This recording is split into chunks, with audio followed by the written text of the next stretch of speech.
सवेरे पाकिस्तान तो हम किसी से कम नहीं है, ये कहना है पाकिस्तानी ख़वातीन का, जो कि मुख्तलिफ शोबों में अपनी सलाहियतों का लोहा खूब मनवा रही हैं। ऐसी ही होनहार ख़वातीन में से एक खैबर पख्तूनख्वा की मिशाल आमिर है, जिन्हें इंसानियत की खिदमत करने पर डियाना अवार्ड से नवाजा गया है। अच्छा, मिशाल ने जनूबी कोरिया, अमरीका और पाकिस्तान में रफ़ाई और इंसानियत के लिए काम किया। उन्होंने पाक अफ़गान बॉर्डर पर भी ख़वातीन की खिदमत की। स्कॉटलैंड की 30 बाअसर नौजवानों की फहरिस्त में वो शामिल हुई। उन्होंने कैम्ब्रिज यूनिवर्सिटी से कानून की तालीम भी हासिल की। और प्रोग्राम में हम जो है आपकी मुलाकात एक और होनहार तालिबा से भी करवाएंगे, जिन्होंने दुनिया को पाकिस्तान का मुस्बत चेहरा दिखाया। 12 साल सिर्फ 12 साल सबा फातिमा है, जिन्होंने ISPR की जानिब से national amateur short film festival में शिरकत की और मोबाइल फ़ोन कैटेगरी में दस्तावेजी फिल्म में अवार्ड अपने नाम किया है। मोबाइल कैटेगरी में उनको यंगेस्ट फिल्म मेकर के एजाज़ से नवाजा गया और फिल्म फेस्टिवल में मोबाइल फ़ोन से बनाई गई शॉर्ट फिल्म शामिल करने का मकसद ज़्यादा से ज़्यादा नौजवानों को मौका देना था। चलें जी, ये दोनों जो स्टार्स हैं आज हमारे साथ मौजूद हैं। पहले हम बात कर लेते हैं, मिशाल हमारे साथ मौजूद होंगी। मिशाल, इस हवाले से हमें बताइए, आप इंसानी खिदमत के जज्बे की तरफ कैसे माइल हुई? आपको वैसे तो बहुत मुबारक हो, आपको डियाना अवार्ड से नवाजा गया, और पाक अफ़गान बॉर्डर पर आपने ख़वातीन की किस तरह से मदद की? ख्याल कहाँ से आया? कैसा ये सफ़र था? छोटी उम्र से मुझे एहसास था कि दुनिया में अमूमी तौर पर और पाकिस्तान में ख़ास तौर पर लोगों में दर्जबंदी मौजूद है, और इसके असरात में मयारी ज़िंदगी, ज़राए आमदनी और तालीम पर नुमायाँ है। मैंने औरतों की मजबूरी और बेरोज़गारी देखकर उनको सोइंग मशीन खरीदे ताकि वो नया स्किल एक्वायर कर सके और घर में रहकर अपने लिए कमा सके। इसको मद्देनज़र रखते हुए मुझे एहसास हुआ कि मैं इस पर तहकीक करूं और कोशिश करूं कि अपनी तरफ से दुनिया को बदलने में अपना किरदार अदा कर। अच्छा मिशाल, पाकिस्तान को तो बहुत ज़्यादा एजाज़, बड़ा एजाज़ है हमारे लिए भी, पाकिस्तान के लिए भी, कि आपने इतना अच्छा अवार्ड जो अपने नाम किया। तो लेडी डियाना अवार्ड हासिल करने पर कैसा फील करी, कितना प्राउड फील करी अपने आप को? I'm so grateful and humbled to receive the Lady Diana Award. और ये कि मैं भी लोगों के लिए कुछ कर सकती हूँ, to change their lives for the better. ये सिर्फ मेरा नहीं है बल्कि पूरे पाकिस्तान का अवार्ड है। यहाँ पे भी बताइएगा फ्यूचर प्लान्स क्या हैं आपके? उन्होंने को बताना चाहती हूँ कि हम एक दूसरे की मदद करके दुनिया को पुरअमन और खुशहाल बना सकते हैं। I hope to continue my collaborative efforts to bring about equality and fair opportunities. ठीक है, बहुत शुक्रिया मिशाल आपका। सुबह सवेरे पाकिस्तान का आप हिस्सा बनी और उनको जो अवार्ड से नवाजा गया पाकिस्तान के लिए जो है ये फ़ख्र की बात है। साथ ही सबा भी हमारे साथ मौजूद है, जो कि बड़ी छोटी सी, और मैं तो बड़ी इम्प्रेस हुई हूँ सबा से। सबा, पहले तो आपको बहुत मुबारक हो। अब ये बताइएगा कि इतनी छोटी सी उम्र में शॉर्ट फिल्म बनाने का ख्याल कैसे आया? कहीं से ट्रेनिंग भी लिया आपने? ये शॉर्ट फिल्म फेस्टिवल ना ISPR ने स्टार्ट किया है और उन्होंने ऑर्गेनाइज़ किया था, लेकिन शॉर्ट फिल्म का मुझे खुद ही आया है इंटरेस्ट, और लेकिन हिस्ट्री और न्यूज़ देखने का तो मुझे अपने ग्रैंड पेरेंट्स से ही आया। अच्छा, ठीक है, इस शॉर्ट फिल्म का ज़रा हमें टॉपिक तो बताएं, शेयर करें हमारे साथ कि आपने ये टॉपिक क्यों चूज़ किया, कितनी देर मेहनत करना पड़ी, कितना टाइम लग गया ये बनाते बनाते? मैंने पाकिस्तान कल्चर मेल्टिंग पॉट का टॉपिक चूज़ किया था, जिसमें मैंने हैदराबाद की हिस्ट्री को हाईलाइट किया है ताकि लोगों को इसके बारे में पता चल सके। इस पर मुझे एटलीस्ट 2 वीक्स लगे थे, मतलब ये शॉर्ट फिल्म कंप्लीट करने में। It's a documentary. यानी कि 2 वीक्स इंतहाई शॉर्ट टाइम है शॉर्ट फिल्म के लिए भी। लेकिन सबा, आप की किसी ने सपोर्ट भी किया या आपने खुद से सारा काम किया है? नहीं, इसमें मेरे पेरेंट्स और मेरे भाई ने मुझे बहुत सपोर्ट किया है, तो इसलिए मेरी ये शॉर्ट फिल्म बनी। अच्छा, ठीक है। फ्यूचर प्लान्स क्या हैं, क्या करना है? शौक तो आप में है और टैलेंट भी आप में है। अब फ्यूचर में हम सबा को किधर देख रहे हैं?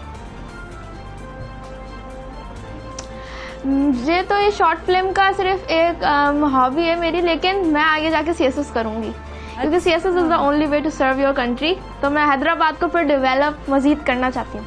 ज़बरदस्त ज़बरदस्त। छोटी सी उम्र में ख्वाब तो बहुत बड़े बड़े हैं सबा के, और हम उम्मीद करते हैं कि सबा आप इन ख्वाबों में कामयाब भी हों। अच्छा सबा, जब ये आप इस तरह से कुछ फिल्म बना रही थी तो क्या चीज़ें आपने देखी, कुछ ऑब्ज़र्व भी किया कि यार ये चीज़ें तो तब्दील होनी चाहिए? अब आपने CSP ऑफिसर बनना है, हैदराबाद में कुछ चीज़ें तब्दील करनी है, अपने लोगों के लिए आपने काम करना है, तो वो कौन सी चीज़ें हैं जो आपने निशानदेही की कि ये तब्दील करनी है मैंने जैसी CSP ऑफिसर बनी?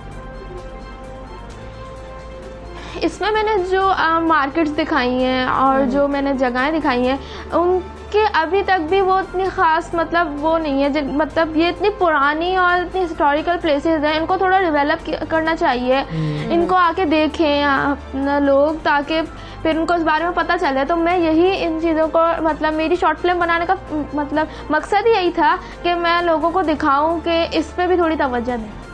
ठीक है, ये सब मोबाइल कैटेगरी क्या थी ये हमें बताइए। आप यंगेस्ट जो हैं इसमें मोबाइल कैटेगरी में अवार्ड आपने हासिल किया कि आप फिल्म मेकर हैं, ये मोबाइल कैटेगरी थी क्या? इन्होंने ये मोबाइल कैटेगरी रखी थी, एक मतलब जो प्रोफेशनल जो होते हैं उनके लिए कैटेगरी रखी थी। अब उन सब में से जो 55 ने क्वालिफाई किया था उसमें मैं सबसे यंगेस्ट थी, तो मुझे स्पेशल अवार्ड मिला जूरी की तरफ से, यंगेस्ट फिल्म मेकर। तो सबा, जिस तरह से हमने देखा कि आपको अवार्ड मिलते हुए आप जा रही हैं, तो लेकिन जब आपको उस टाइम पता लगा कैसी फीलिंग्स थी और क्या सोचा था कि आप मतलब सरप्राइज़ नहीं हुई कि मतलब मेरी जो फिल्म है उसके ऊपर मुझे अवार्ड मिल रहा है? अब मुझे बहुत खुशी थी क्योंकि प्राइम मिनिस्टर इमरान खान और फिर DGISPR, prime minister Imran Khan मेरे रोल मॉडल हैं, तो उनसे अवार्ड लेना तो मेरे लिए एक ऑनर की बात है। अच्छा, जबरदस्त। वापस आके कोई बाकी फैमिली पे, कज़न्स के ऊपर, बाकी जो बहन भाई हैं उनके ऊपर कोई रोब नहीं जमाया, देखो मैं कितनी कामयाब हो गई हूँ, तुम लोग कितने पीछे रह गए हो? मेरा भाई है एक छोटा, लेकिन अभी उसको इतना बारे में पता नहीं है, तो आगे जाके तो मैं उसको इन चीज़ों में ज़्यादा वो करूँ। अच्छा, इस बात का सबा ने फ़ायदा उठाना है आप पूरी ज़िंदगी के जी कि मुझे तो प्राइम मिनिस्टर इमरान खान ने अवार्ड दिया था। वो तो बहुत ज़्यादा खुशी की बात है, सब लोग इतना खुश हो रहे हैं कि प्राइम मिनिस्टर इमरान खान, क्योंकि वो मेरा एक ड्रीम था कि मैं प्राइम मिनिस्टर इमरान खान से मिलूँ, तो ड्रीम कम ट्रू। अच्छा वैसे सबा, जब आप में ये शौक़ है तो क्या लोग ये कहते नहीं क्या शौक़ तुमने सबा पाल लिया है, ये क्या कर रही हो, कोई और काम किया करो, कुछ गेम्स खेल लिया करो, तुम क्या करती रहती हो? और पहले वाली बातें और अब जब अवार्ड मिल गया उसके बाद वाली बातों में कोई तब्दीली आई है? जी बहुत ज़्यादा तब्दीली आई है। मेरे फ्रेंड्स उससे कहते थे कि पहले तुम्हें शॉर्ट फिल्म का कहाँ से शौक़ है, एडिटिंग तुम्हें कैसे पसंद है, गेम्स खेलो और ये दूसरी चीज़ें देखो। मैंने बोला नहीं, मेरा ये पैशन है तो मैं इसको ही लेके चलूँगी। अब जब अवार्ड मिला है तो सब कह रहे हैं वाह सबा वाह। वो ये नहीं कहते सबा हमें भी बताओ किस तरह से तुमने किया, अब हम भी ये करना चाहते थे कि हम लोग भी इन फ्यूचर इस तरह के हमें भी अवार्ड्स मिल सकें। वो तो सब पूछते हैं कि मुझे भी बता दो ये एडिटिंग तुमने कैसे की है, लेकिन अब वो तो सब पे होता है कि उनको पसंद भी है नहीं। अच्छा सबा, बताती हो या फिर सीक्रेट रखती हो कि भाई ये तो मेरा फॉर्मूला है, मैंने किस तरह से बनाया, दूसरों को नहीं बताना है? हेल्प आउट करती हो फ्रेंड्स की? नहीं, मैं किसी को भी नहीं बताती कि मैंने कैसे एडिटिंग की है। अच्छा ठीक है सबा, कौन सी क्लास में आप ये भी हमें बताएं ज़रा, क्या पढ़ रही हैं? मैं क्लास 7 में हूँ और मेरे स्कूल का नाम है एक्सीलेंस एजुकेशन। ठीक है सबा, बहुत शुक्रिया, आप सुबह सवेरे पाकिस्तान का हिस्सा बनी, बहुत मुबारक हो आपको। आपका ख्वाब है कि आप CSS करना चाहती हैं जी, और हैदराबाद की डेवलपमेंट में काम करना चाहती हैं। लेकिन ये जो अब आपका टैलेंट है ये जो है मरना नहीं चाहिए, इसको भी आपने साथ साथ कंटिन्यू करना है, ये भी आपके ऊपर जिम्मेदारी है। खैर आगे चलते हैं। जो लोग अपना अच्छा काम कर रहे होते हैं, पूरी ज़िंदगी लगा देते हैं कोई अच्छा काम करने के लिए, उनको अप्रिशिएट करना चाहिए, अप्रिशिएट भी करना चाहिए, और उनको फिर जो है ना अप्रिसिएशन के लिए उनके लिए बड़ी ज़्यादा काम किए जाते हैं। उनको जिस तरह से अब सबा को अवार्ड मिला, ऐसे लोगों को भी अवार्ड मिलना चाहिए अप्रिसिएशन के बाद। कुछ ऐसा हुआ है ना सिविल एविएशन अथॉरिटी में हुआ है ये जी के नायब कासिद जाफर जो है उनके रिटायरमेंट पर उन्हें एक दिन के लिए एजाजी एयरपोर्ट मैनेजर बनाया गया है। और सिविल एविएशन जो अथॉरिटी है पेशावर की, उन्होंने उसमें तैनात जाफर सर्विस क्योंकि मुकम्मल करने के बाद गुज़श्ता दिनों में रिटायर हो गए थे, अब अपनी पूरी सर्विस में क्योंकि उन्होंने कोताही नहीं की तो उस पर फिर उन्होंने उनको ये एजाजी तौर पर मैनेजर बनाया। बात है, कभी मतलब सर्विस के अंदर शोकोज नोटिस नहीं मिला, कोई जो है रिपोर्ट फाइल उनके खिलाफ नहीं हुई है, मतलब क्या बात है, कितना बेहतरीन, मतलब कि अगर देखा जाए तो उन्होंने सर्विस में अपनी जिम्मेदारी से काम किया। और बाचा खान इंटरनेशनल एयरपोर्ट के चीफ ऑपरेटिंग ऑफिसर का कहना था कि रिटायरमेंट के दिन सिविल एविएशन अथॉरिटी की जानिब से उनकी खिदमात को सराहा गया, उन्हें एक दिन के लिए एजाजी एयरपोर्ट मैनेजर भी तैनात किया गया। क्या बात है, ये बहुत अच्छी बात है कि सिविल एविएशन अथॉरिटी की जानिब से ये इकदाम भी उठाया गया कि जो अच्छा काम करते हैं उनको हम एक फेयरवेल तो देते ही हैं, ठीक है, इदारों के अंदर मिलती है फेयरवेल, लेकिन वो फेयरवेल कुछ ऐसी होनी चाहिए कि उनको याद रहे और उनको ये लगे कि मैंने सही इदारे में काम किया, सही इदारे की खिदमत और की। हमजा ये भी उन्होंने एक दिन को उन्होंने उनको एजाजिया जो है वो प्रोटोकॉल भी दिया, उसके बाद एजाजिया जो उन्होंने उनको खाना भी दिया, इशाया भी दिया, और ये भी उन्होंने किया कि सरकारी गाड़ी में उनको उनके घर तक भी ड्रॉप करके आए हैं। हाँ जी। बिल्कुल, ये मैं कहती हूँ कि बहुत ज़बरदस्त उन्होंने काम किया है कि सिविल एविएशन अथॉरिटी जो है इस तरह के अगर काम जो खिदमात है उन पर इस तरह की अप्रिसिएशन हो तो हर कोई फिर अपना काम ईमानदारी से बिल्कुल ऐसी है, हर इदारे में अगर यही सिस्टम शुरू हो जाए ना कि पता हो कि यार अगर हम अच्छा काम करेंगे तो मतलब ऐसे तो सर्विस के दौरान भी बहुत ज़्यादा जो है इस तरह से वाक़यात हमारे सामने आने चाहिए कि अगर कोई अच्छा काम कर रहा है तो उसको अप्रिशिएट किया जाए। लेकिन चलें, जिस वक्त इंसान वैसे दुखी होता है, वैसे तो कहा जाता है ना कि अब तो फ्री हो जाएंगे, पेंशन मिला करेगी जी और घर में रहेंगे, फैमिली के साथ रहेंगे, लेकिन मैंने जितने भी लोगों को रिटायर होते हुए देखा है उनको दुखी ही देखा है। बिल्कुल हमजा, वो बहुत ज़्यादा सैड हो जाते हैं, उनके एक पूरी लाइफ उन्होंने एक रूटीन के साथ चलते रहते हैं, उनको लगता है कि अब हमारी सारी चीज़ें जो हम इस रूटीन से हट के हम घर में बैठ जाएंगे। तो मैंने खुद जितने भी लोगों को देखा है वो उनका एक्सपीरियंस यही है कि वो लोग बहुत ज़्यादा दुखी होते हैं कि अब हमारे जो मिलना जुलना होता है दोस्तों के साथ अब वो मिलना जुलना कहते हैं उस तरह से नहीं रहेगा जिस तरह के रूटीन बेसिस पे वो मिलते थे। बिल्कुल ऐसे ही है, लेकिन अगर आखिरी दिन ऐसा होगा तो हर शख्स चाह रहा होगा कि अगर मेरा आखिरी दिन ऐसा होगा तो वो जो है जॉब का आज मैं रिटायर हूँ और मेरा जो इदारा है वो मेरी खदमात को सराहते हुए इस तरह से मुझे इज्जत बख्शे कि फैमिली में जाते हुए मुझे अच्छा लगे कि देखें मैंने कितनी अच्छी ड्यूटी की है, कितने अच्छे तरीके से जो है अपनी ईमानदारी के साथ अपनी सर्विस जो है वो मुकम्मल की है। तो ये सिविल एविएशन अथॉरिटी को बहुत ज़्यादा क्रेडिट जाता है कि उन्होंने ये सोचा और इस तरह का बिल्कुल सराहा भी है। खैर अब जो है ना मेरा ख्याल तो है कि इंसान को अपनी भी जो है जिम्मेदारी और ईमानदारी के साथ काम करना चाहिए ताकि जो ऑर्गेनाइजेशन है वो खुद आपको ऐसे अप्रिशिएट करे। दोनों तरफ से वैसे ये होता है, दोनों तरफ से ऐसा होना चाहिए। ये नहीं है कि आपकी ऑर्गेनाइजेशन बहुत अच्छी हो और आप उसका फ़ायदा ही उठाने हो, काम बिल्कुल ना कर रहे हो। खैर ये हमारे लिए एक रोल मॉडल है, इस तरह से काम करना चाहिए कि आपकी पूरी सर्विस के अंदर एक शिकायत नहीं है, एक शोकोज नोटिस नहीं है आपको, तो क्या ही बात है। आगे बढ़ते हैं आगे बढ़ते हैं और बात कर लेते हैं इसराइलिन की। उन्होंने एक बड़ी रिसर्च सामने आई, उन्होंने कहा कि जो नाखुशगवार शादीशुदा ज़िंदगी है ना उससे मर्दों में फॉलेज और किसी भी दूसरी वजह से कब्र अज़ वक्त मौत का खतरा बढ़ जाता है। आदमियों के लिए खतरे की घंटी है, आदमियों के लिए, मर्दों के लिए जो है ना ये खबर है और बड़ी इम्पॉर्टेंट है। इसका जो है अपने बिल्कुल भी गलत इस्तेमाल तो पहले नहीं करना है कि इस रिसर्च को लेके आप अपनी बेगमात के पास चले जाएं जो खुश है वो भी यही कि देखो तुम मुझे टेंशन देती हो ना, तो ये एंड होता है। रिसर्च आई उसका एंड ये हो रहा है। अच्छा 1960s में आगाज़ किया गया इस रिसर्च का और इसके अब जो है हमारे सामने ये जो रिजल्ट सामने आए हैं 10,000 से ज़ायद शादीशुदा मर्दों से हासिल शुदा मालूमात का तज्ज़िया करने पर माहिरीन को ये मालूम हुआ है कि नाखुशगवार अज़दवाजी ज़िंदगी से मौत का ख़तरा बढ़ जाता है, तंबाकू नोशी से नागहानी मौत के ख़तरे से मुमासलत रखता है। मतलब कि इस हद तक है कि आप अगर कोई मुनशियात इस्तेमाल कर रहे हैं, आप सिगरेट पी रहे हैं तो इसमें कोई ख़ास फ़र्क नहीं होगा कि आप खुश नहीं है अपनी अज़दवाजी ज़िंदगी। बिल्कुल ऐसी है, लेकिन अच्छा वैसे डिबेटेबल भी है, रिसर्च है, डिबेटेबल भी है, ये बात ठीक भी है कि ये बात ठीक है और किस हद तक ठीक है, ज़्यादातर ख़वातीन के ऊपर मलबा नहीं डाल देना चाहिए।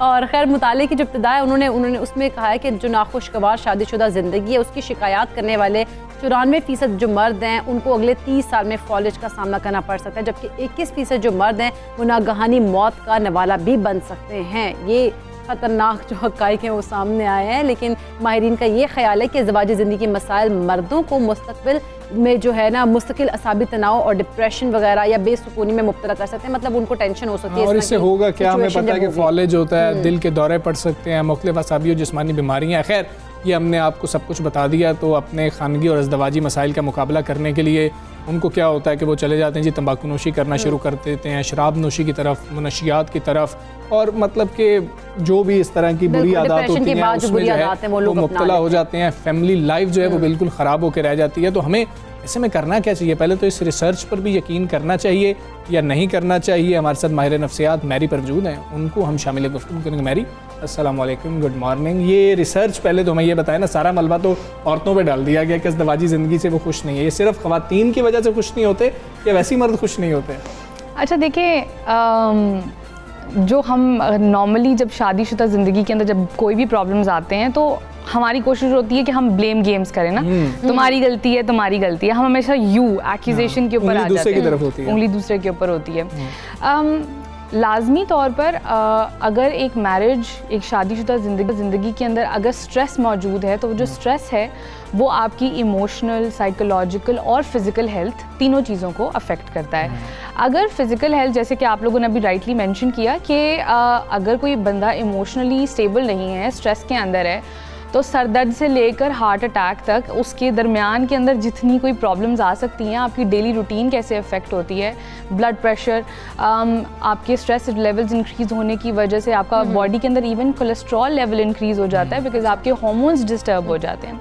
तो ये कोई एक आसान सी बात नहीं है। हम लोग इसको फ़न एंड गेम्स के अंदर, क्योंकि नॉर्मली जब शादीशुदा ज़िंदगी के अंदर आर्ग्यूमेंट्स होते हैं तो लोग भी उसको इतना सीरियसली नहीं लेते। उनको लगता है कि अच्छा ठीक है, कपल है, आज लड़ाई की, कल दोस्ती हो गई, आर्ग्यूमेंट्स तो चलते रहते हैं। लेकिन ये नहीं चलते रहने चाहिए, क्योंकि देखा ये गया है, आपने जैसे एक रिसर्च के बारे में मेंशन किया, देयर वाज अनदर रिसर्च जिसके अंदर कपल्स को 16 साल तक ट्रैक किया गया था, और ये देखा गया कि जिन कपल्स के अंदर कॉन्फ्लिक्ट ज़्यादा था, उन कपल्स, मेल्स एंड फीमेल्स, दोनों के अंदर फिजिकल प्रॉब्लम्स जो थी लेटर इन लाइफ ज़्यादा हुई। रिसर्च ये भी कहती है, एक साइड ये है ना, परसेप्शन हमारा ये है कि शादी कर लेनी चाहिए, ठीक है। रिसर्च ये भी कहती है कि जो लोग सिंगल रहते हैं या शादी नहीं करते हैं, वो थोड़ी सी बेहतर जिंदगी गुजारते हैं। अच्छा, बाकी ये एक इंटरेस्टिंग रिसर्च वैसे है। तो कहा जाता है कि जिनकी शादी नहीं हो रही होती वो ज्यादा डिप्रेशन में चले जाते हैं। ये देखो, ये फिर से ये एक डिबेटेबल बात है। It depends on your preferences also. अगर मैं एज एन इंडिविजुअल ये चाहती हूँ कि मेरा पास एक कंपेनियन हो, मैं ज़िंदगी किसी के साथ गुजारूँ और हम एक पार्टनरशिप के अंदर जो है वो ज़िंदगी गुजारें, तो ये मेरी पर्सनल प्रेफरेंस है। कुछ लोग ऐसे भी हैं जो चाहते हैं कि हम इंडिपेंडेंट जिंदगी गुजारें। Mental state exactly. तो अगर हम, वही बात है कि आप एक रिसर्च को उठाकर हम उसको जनरलाइज नहीं कर सकते कि ये सब पर अप्लाई होती है। It depends from person to person, individual differences होते हैं। अच्छा, मेरी इस तरह की कोई रिसर्च पाकिस्तान में भी हुई है कि जिस तरह से देखा जाए कि जो शादीशुदा लोग हैं, उनकी शादी में नाकामी हुई और उसके बाद जो इफ़ेक्ट है, उनकी जो फिजिकल हेल्थ है, उस पर इफेक्ट पड़ा है, मर्दों की या औरतों की? अच्छा, मज़े की बात यह कि अगर एक पाकिस्तानी रिसर्च हुई होती तो आज हम इंटरनेशनल रिसर्चेस कोट नहीं कर रहे थे यहाँ पे। हम पहले पाकिस्तानी रिसर्च से बात करते। दूसरी बात ये कि अगर पाकिस्तान में जब भी कोई रिसर्चेस होती हैं, अनफॉर्चुनेट सी थोड़ी बात है कि यहाँ पर उतनी ज़्यादा साइंटिफिक रिसर्च नहीं हो रही होती, क्योंकि अभी भी हमारे रिसर्च डिपार्टमेंट्स जो हैं वो उस प्रोफेशनलिज्म के साथ या उस साइंटिफिक इन्फॉर्मेशन, जैसे जो स्टूडेंट्स फॉर एग्जांपल थीसिस बनाते हैं, हम सब ने प्रॉब्ली अपने बैचलर्स के एंड पर, मास्टर्स, एमफिल के अंदर हम अपना थीसिस करते हैं, टिल द लास्ट डेट बच्चा श्योर नहीं होता कि मैंने रिसर्च ठीक भी की है कि नहीं की है, क्योंकि उसको प्रॉपर ट्रेनिंग नहीं दी जा रही होती उस चीज़ के अंदर। तो खैर ये एक थोड़ा सा ऑफ टॉपिक हम चले जाएंगे, लेकिन ये कि पाकिस्तान में ज़रूर ऐसी रिसर्चेस मौजूद हैं, लेकिन वो उस लेवल तक पब्लिश नहीं हुई, उस जर्नल्स में नहीं है, खासतौर पे अपनी ज़ाती ज़िंदगी के बारे में लोग बताना ही नहीं करते। और दूसरा ये देखें ना कि ये जो हमने ये 2 रिसर्चेस आप बताए थे कि जो दी अदर रिसर्च वो 1960 से चल रही है, जो मैं बता रही हूँ वो लास्ट 16 साल से शुरू हुई और 2018 में वो पब्लिश हुई। इस हफ्ते में पूरा हो जाता है।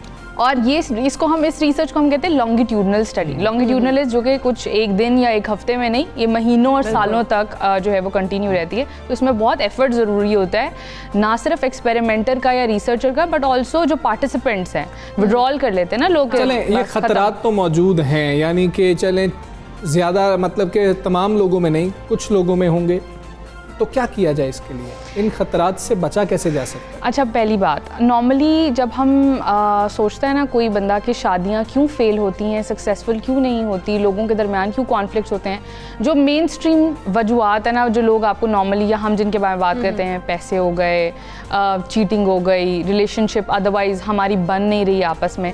आई want to touch on those typical 3 points जिसके बारे में मेजॉरिटी लोग बात नहीं करते। नंबर 1, आपकी शादी करने की रीज़न क्या है? अगर आपकी शादी करने की रीज़न ये है कि अम्मी खुश हो जाएंगी, शादी करने की रीज़न ये है कि मेरी वो जो एक टिक्स हैं सोसाइटी के कि जी पढ़ लो, शादी कर लो, बच्चे पैदा कर लो, अगर आपकी रीज़न्स ये हैं तो चांसेस ज़्यादा ये हैं कि लॉन्गर रन के अंदर आप बहुत बिटर हो जाएंगे, आप कड़वाहट महसूस करेंगे अपने रिलेशनशिप में और एक दूसरे के दरमियान, क्योंकि आपकी रीज़न शादी की जो थी वो इंडिविजुअल को चूज़ करना नहीं थी।